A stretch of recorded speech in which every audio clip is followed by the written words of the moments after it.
Hello दोस्तों, welcome back. आपका स्वागत है आपके अपने चैनल हिंदी दीपशिखा पर। तो चलिए दोस्तों, पिछली कक्षाओं में जो है हमने कबीरदास जी की जो साखियां लगी हुई थी वो सारी जो है 1 से 30 तक जो है पढ़ ली है। अब जो है हम कबीरदास जी का जो है वाणी और पद जो है, कबीर की वाणी पद जो है, इसको देखेंगे पारसनाथ तिवारी की जो है बुक में जो दिए हुए हैं। संख्या नंबर जो है 1 से 10 तक। ये 11वीं 12वीं के लिए काफी महत्वपूर्ण है। तो चलिए दोस्तों, हम देख लेते हैं इसे। तो चलिए दोस्तों, हम शुरू करते हैं। गुरु बड़े भृंगी हमारे, गुरु बड़े भृंगी, कीट सो ले भृंग कीन्हा, आप सो रंगी। पांव और पंख औरे और रंग रंगी, जाति कुल ना लखे कोई, सब भये भृंगी। नदी नाले मिले गंगे, कहलावे गंगी। दरिया जा सामने, संग में संगी।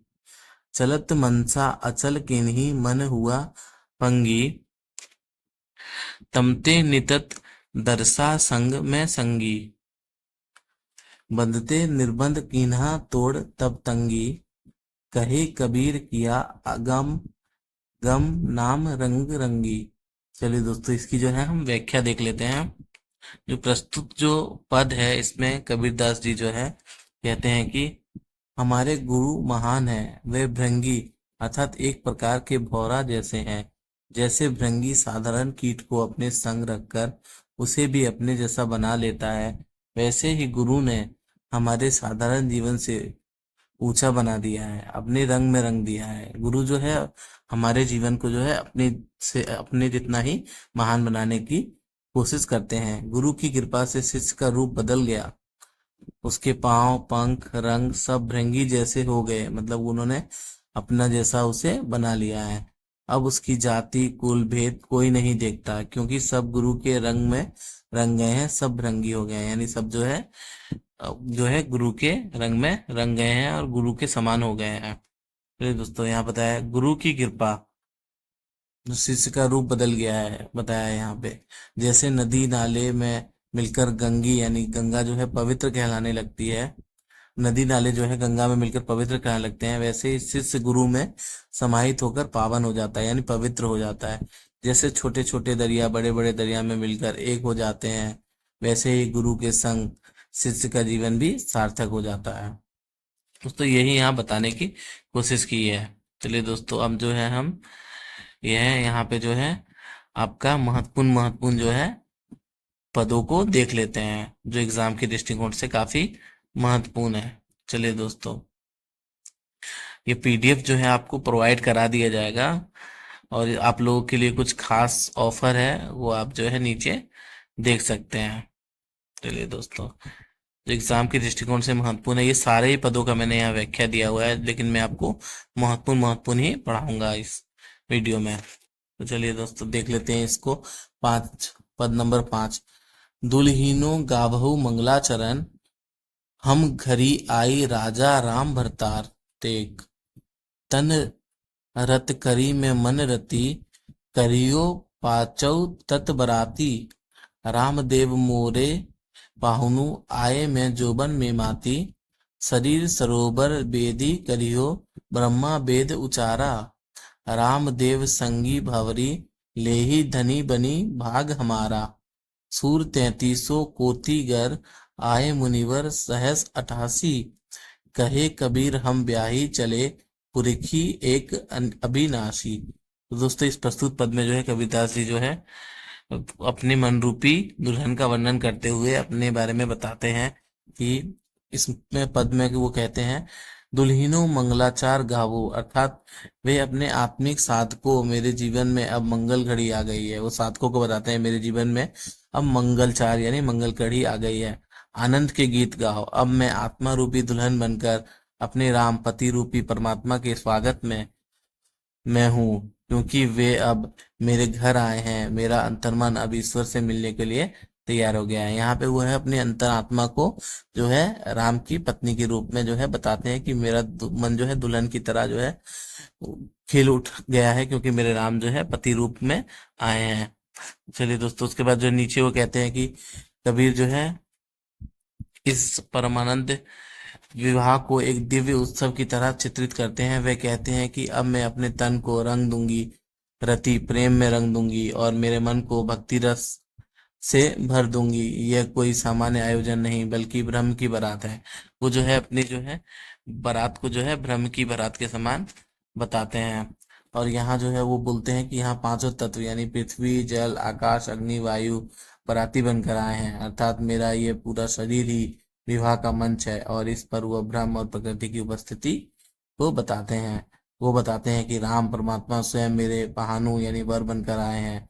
मैं आत्मा रूपी वधु अपने जोबन यानी आध्यात्मिक परिपक्वता की अवस्था में उनका स्वागत करती हूँ। मेरा हृदय, चित्त, देह सब जो है उन परमात्मा के मिलन में जो है समर्पित हो गया है। तो दोस्तों, और वो कहते हैं कि अब ये शरीर रूपी सरोवर विवाह विधि बन गया है। ब्रह्मा वेदों का उच्चारण कर रहे हैं जिससे यह विवाह विधि पूर्वक संपन्न हो रहा है। यहाँ सारे धर्म ग्रंथ, सारे ऋषि, सभी ऊर्जा और तत्व इसी आत्मिक मिलन की साक्षी बन गए हैं। रामदेव यानी परमात्मा मेरे साथ भवरे ले रहे हैं यानी जो है फेरे ले रहे हैं, जो सांसारिक विवाह का प्रतीक नहीं बल्कि आत्मा के साथ ब्रह्म के अविचल और अनंत संबंधी की पुष्टि करता है। ये धन्य भाग की बात है कि मुझे अवसर मिला है कि ये मेरा मिलन हो। वो यहाँ पे जो है पति पत्नी के मिलन के माध्यम से जो है अपने साथ जो है परमात्मा के मिलन को जो है यहाँ पे दिखाने की कोशिश करते हैं कि जिस तरह जो है पति पत्नी का पवित्र मिलन जो है शादी के समय होता है, उसी प्रकार मेरा मिलन भी जो है राम के साथ उसी प्रकार हो रहा है।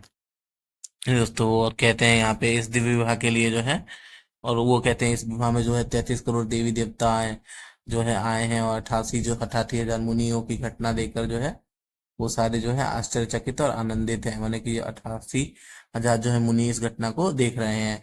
ये कोई साधारण प्रसंग नहीं, ये आत्मा और परमात्मा का अमर संयोग है। वो अपने और ईश्वर के मेल के बारे में यहाँ पे बताते हैं। अंत में कबीर भाव विभोर होकर कहते हैं, अब मैं विवाह रचने वाला यानी परमात्मा से मिलने चल पड़ा हूँ। उस एक पुरुष यानी अविनाशी, अव्यक्त, निराकार परम ब्रह्म के साथ यह विवाह सांसारिक रिश्तों और बंधनों से परे है। यह उस आत्मा की यात्रा है जो अब ब्रह्म से मिलने चली है सदा के लिए। वो जो है अपने आप को सदा के लिए जो है ईश्वर में लीन कर देना चाहते हैं। चलिए दोस्तों, ये दुआ हो गया ये पद हो गया, ये काफी इंपॉर्टेंट था। अब जो है हम एग्जाम के दृष्टिकोण से एक पद और इम्पोर्टेंट है उसे भी देख लेते हैं। वैसे तो मैंने ये सारे पद दिए हैं, सारे इंपॉर्टेंट है, लेकिन जो एग्जाम के दृष्टिकोण कौन से मुझे इंपॉर्टेंट लगे हैं वो सारे मैंने जो है आपको इनका व्याख्या बता दे रहा हूँ। फिर दोस्तों 7 नंबर ये है पद है, ये देख लेते हैं हम। अब तो ही जान न देहु राम प्यारे, ज्यो भावे होहुरु हमारे टेक।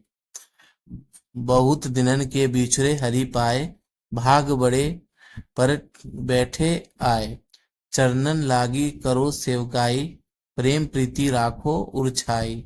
आज बसो मन मंदिर चोखे, कहे कबीर प्रभु मथि धोके। चलिए दोस्तों, इसका हम अर्थ देख लेते हैं। इस प्रस्तुत में जो है वो अपने आप को जो है राम के बारे में अपनी और उनके बारे में व्याख्या करते हैं। कबीर कहते हैं कि अब मैं तुझे यानी हे प्यारे राम तुझे जाने नहीं दूंगा, और राम को अपने पास रख लेना चाहते हैं। यह वाणी उस आत्मा की है जो अपने परम प्रियतम को बिछो के लंबे कष्टों के बाद से पा लेती है। दोस्तों कहते हैं कि ये जो है वाणी उन चीजों के बारे में है जिसमें जो है एक जो प्रेमी जो है अपने प्रेमी को काफी लंबे समय बाद पा पाता है। वो कहती हैं, प्रेमिका कहती है कि चाहे जो हो मैं तुझसे विलग हो नहीं होना चाहती। ये प्रेम की पराकाष्ठा है जहाँ मिलने के बाद बिछड़ने की कल्पना भी असह्य है। वो कहते हैं कि अगर प्रेमी प्रेमिका में अगर मिलन हो जाता है तो उसके बाद अगर उन्हें बिछड़ना पड़े तो वो काफी जो है असहनीय होता है। साधक आगे कहता है, जैसे तू रहना चाहे वैसे रह, पर मेरे साथ रह। यह कोई शर्त नहीं, कोई अपेक्षा नहीं, केवल प्रेम है, समर्पण है और एक प्रार्थना है, मेरे पास रहना, बस यही चाहिए। यह निस्वार्थ भक्ति की उच्चतम अवस्था है जहाँ भगवान से कोई विशेष व्यवहार नहीं मांगा जाता, केवल उनका साथ मांगा जाता है। यहाँ पे जो है प्रेमी प्रेमिका के माध्यम से जो है कबीर जो है अपने और ईश्वर के प्रति जो है प्रेम को दर्शाते हैं कि आप अगर मेरे जीवन में आए हो, मुझसे प्रेम करते हो तो आप मेरे साथ रहिए और मेरे साथ जो है अपने प्रेम को जो है निभाइए। वो जो है आराम से ये कहते हैं। चलिए दोस्तों, उसके बाद ये नीचे कहते हैं कि फिर आत्मा कहती है, कुछ लंबे समय बाद मैंने हरि को पा लिया। जब वो हरि को यानी ईश्वर को पा लेते हैं, ये मिलन कई जन्मों को पिछों के बाद होता है। ये जो भगवान के साथ जो कबीर का मिलन है, काफी जन्मों बाद यानी काफी समय बाद हुआ है, और इसलिए ये सहज नहीं बल्कि अनमोल है। और कहते हैं यह मेरा भाग्य ही है कि मेरे घर राम आए हैं और मेरे भीतर विराजमान हो गए हैं। ये कोई बाहरी घटना नहीं बल्कि अंतर की अनुभूति है। हृदय मंदिर में परमात्मा का उतरना उतरना हुआ है। मतलब ये जो सारी घटनाएं जो हो रही हैं, ये जो है हृदय रूपी राम यानी उनके मन में जो है ईश्वर का जो है वह ज्योति जगी है, उसके बारे में वो यहाँ पे बताते हैं। चलिए दोस्तों, ये जो है काफी महत्वपूर्ण पद था, ये हमने देख लिया। इसमें और जो है आपका एग्जाम के कोण से दृष्टिकोण से जो है इम्पोर्टेंट पद जो है पद संख्या 10 है, उसे हम एक बार देख लेते हैं। चलिए दोस्तों, 10 नंबर जो है ये रहा, इसे पढ़ लेते हैं पहले हम। गोकुल नायक बोठुला मेरा मनु लगा तो ही रे, बहुलक दिन विष्णु रे, भय तेरी ओती रे आवे मोही रे, करम कोटि की ग्रह रचियो रे, ने गए की आस रे, अही आप बंधैया दोई लोचन मरी प्यास रे, आपा पर समी चिन्ही तब दिसे सरब समान, यही पर नरहरि भेटे तू छाड़ कपट अभिमान रे, ना कतहु चली जाई ना लीजे सिरी भार, रसना रही विचारिये सारंग श्री रंगधार रे, साधन सीधी पाइये कीवा होम होई। दोस्तों ये जो है यहाँ पद दिया हुआ है, यहाँ हम इसका जो है संपूर्ण व्याख्या देख लेते हैं। इस प्रस्तुत पद में जो है कबीरदास जी कहते हैं कि मेरा मन गोकुल के नायक यानी कृष्ण की ओर जो है अत्यंत लगा हुआ है। बहुत दिनों से मेरे हृदय में विष्णु के प्रति ऐसा प्रेम और लगाव बना हुआ है कि उनकी यादें और उनकी छवि मेरे मन से कभी दूर नहीं होती। मैं समझता हूँ कि तुम्हारा यानी श्री कृष्ण का ये कर्म, तुम्हारा ये अनुग्रह करोड़ों ग्रहों संसारों की रचना से भी बड़ा है। तुम्हारा इस अनमोल स्नेह और प्रेम की आस मेरे मन में सदैव बनी रहती है। जैसे प्यासे की प्यास बुझाने के लिए दोनों नेत्र दो लोचन से जल झरता है, वैसे ही तुम्हारा प्रेम मेरे हृदय की प्यास बुझाता है। मैंने जो ईश्वर का प्रेम जो है वो कबीर की प्यास बुझा रहा है। यहाँ पे वो कहते हैं जब परमात्मा आत्मा अपने आप को पहचानती है तब उसे संसार की सारी समानताएं समान लगती हैं। अर्थात उसमें कहते हैं कि जब आत्मा यानी जो है मनुष्य जो है अपनी पहचान अपने आप को स्वयं को पहचानता है और ईश्वर से एकाकार करता है तो उसे संसार की सारी लोगों में समानताएं नजर आती हैं, सारी चीजें उसमें समान लगती हैं। अर्थात जो भी सचमुच आत्मा को जानता है वो भगवान को पहचान लेता है और संसार के कपट अभिमान और छल से जो है मुक्त हो जाता है। ऐसे प्रेमी की कोई जगह नहीं होती जहाँ वो आता हो या जहाँ उसे कोई बोझ सिर का भार हो। वह केवल प्रेम रस में डूबा रहता है और प्रेम के उस सार को समझने और उसमें डूब जाने में व्यस्त रहता है। वह अपने मन के भीतर श्री रंग यानी श्री कृष्ण की महिमा के सारंग यानी माधुर्य और रस का ध्यान करता है।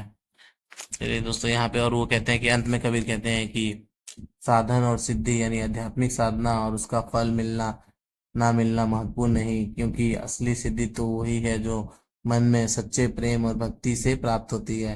भक्ति ही सबसे बड़ी साधना और सिद्धि है। वो कहते हैं कि भक्ति करने से ही जो है हमें जो है ईश्वर की प्राप्ति होगी और वही हमारे लिए एक सबसे बड़ी साधना और सिद्धि का काम करती है। तो चलिए दोस्तों, यहाँ पे कुछ महत्वपूर्ण प्रश्न है वो हम देख लेते हैं। पहला प्रश्न जो है, गुरु बड़े भृंगी हमारे गुरु बड़े भृंगी, प्रस्तुत कविता में गुरु को किसके समान बताया गया है? तो दोस्तों इसका उत्तर होगा भौरा। तो दोस्तों दूसरा प्रश्न देख लेते हैं हम, प्रस्तुत पदों में कबीर ने किस भाषा का प्रयोग किया है? तो दोस्तों इसमें जो है उन्होंने सदुकड़ी भाषा का प्रयोग किया है। फिर दोस्तों तीसरा प्रश्न देख लेते हैं, दुल्हिनो गावहु मंगलाचरण, प्रस्तुत पद में कवि ने किसे दुल्हन कहा है? तो दोस्तों उन्होंने जो है स्वयं को इसमें जो है दुल्हन कहा है और वो राम को अपने पति स्वरूप देखते हैं। दोस्तों चौथा नंबर प्रश्न देखते हैं, कबीर का क्या कहना है जब वे आपा पर समय चिन्हूं तब दिसे शरण समान? इसका अर्थ जो है उन्होंने क्या बताया है? तो इसका अर्थ वो बताते हैं कि जब आत्मा स्वयं को समझती है तो वो संसार का सत्य जान जाती है। चलिए दोस्तों 5 नंबर प्रश्न देखते हैं, कबीर के अनुसार मुंह मस्त मेवासी राजा ताको पकड़ मंगाओ का क्या भाव है? तो दोस्तों इसमें जो है मुंह को पकड़कर अपने से दूर रख देने का भाव प्रकट किया है कबीरदास जी ने। 6 नंबर प्रश्न देखते हैं। सतगुरु देख दरी कहत, कबीर सुनो साधु भाई। भाई साधु में कबीर सतगुरु को क्या कहते हैं? तो दोस्तों इसमें कबीर जो है सतगुरु को कहते हैं कि जो परम सत्य का परिचय कराए उसे जो है वो सतगुरु की संज्ञा देते हैं। तो दोस्तों 7 नंबर प्रश्न देख लेते हैं। कबीर कहते हैं कि बहुत दिनन के बिछड़े परी हरि पाए। मतलब बहुत दिन को बिछने के बाद जो हरि पाए, तो इसका अर्थ क्या है? जो है अंततः इसमें जो है हरि से मिलने का सुख जो है प्राप्त होता है, इसके बारे में वो वर्णन करते हैं। चलिए दोस्तों 8 नंबर प्रश्न देख लेते हैं। कबीर ने गोकुल नायक बोठुला, मेरा मनु लागा तो ही रे, में किसके प्रति प्रेम व्यक्त किया है? तो दोस्तों इसमें उन्होंने जो है भगवान कृष्ण के प्रति जो है अपना प्रेम व्यक्त किया है इस पद के माध्यम से। 9 नंबर प्रश्न देख लेते हैं। करम कोटि की ग्रह रचियो रे, प्रस्तुत में पंक्तियों में जो है कौन सा अलंकार है? तो दोस्तों इसमें जो है उन्होंने रूपक अलंकार का प्रयोग किया है। तो चलिए दोस्तों 10 नंबर प्रश्न देख लेते हैं। जो है कबीर की मृत्यु कहाँ हुई थी? दोस्तों तो कबीर की मृत्यु जो है मगहर में हुई थी। चलिए दोस्तों ये सारे प्रश्न हमने देखे, एग्जाम की दृष्टि से काफी महत्वपूर्ण है, और ये जो है हमारा आंसर की दिया हुआ है। इसे आप जो है बाद में जो है बार बार पढ़कर जो है प्रैक्टिस कर सकते हैं, इसलिए मैंने आंसर की यहाँ दे दिया है दोस्तों। चलिए दोस्तों जो है आप जो है 15 अगस्त और जन्माष्टमी की जो है शुभ अवसर पर जो है हमारे हिंदी दीक्षिका की तरफ से आप सभी के लिए जो है नोट्स पर काफी जो है छूट दी जा रही है। तो आपको ये छूट जो है 2 दिनों के लिए दी जा रही है। आपको 15/8/2025 12 बजे से रात को 17/8/2025 को 12 बजे तक, यानी 12 AM तक, इस बीच में अगर आप जो है हमारे नोट्स को जो है आप अगर प्राप्त करेंगे तो आपको जो है भारी छूट मिलेगी। इसमें जो है आपको कक्षा जो है 9वीं 10वीं के लिए 149 रुपीज में, और 11वीं 12वीं के लिए 149 में, और आप अगर दोनों चीजों की तैयारी कर रहे हैं तो आपको 179 में जो है अब तक की सारी कक्षाओं की PDF जो है आपको प्राप्त करा दी जाएगी, जिससे आप जो है उन्हें पढ़कर जो है कम समय में अपनी तैयारी को और भी मजबूत कर सकते हैं। चलिए दोस्तों आप अगर PDF नोट्स अगर प्राप्त करना चाहते हैं तो आप जो है हमें इस नंबर पर जो है व्हाट्सअप कर सकते हैं, आपको जो है PDF नोट्स जो है प्राप्त करा दिया जाएगा। चलिए दोस्तों आशा करता हूँ कि आपकी आज की कक्षा आपको जो है पसंद आई होगी और आप अपनी तैयारी में जुटे होंगे। तो आपको अगर हमारा चैनल अच्छा लगता है तो कृपया करके हमें लाइक, शेयर एंड सब्सक्राइब कीजिए। धन्यवाद।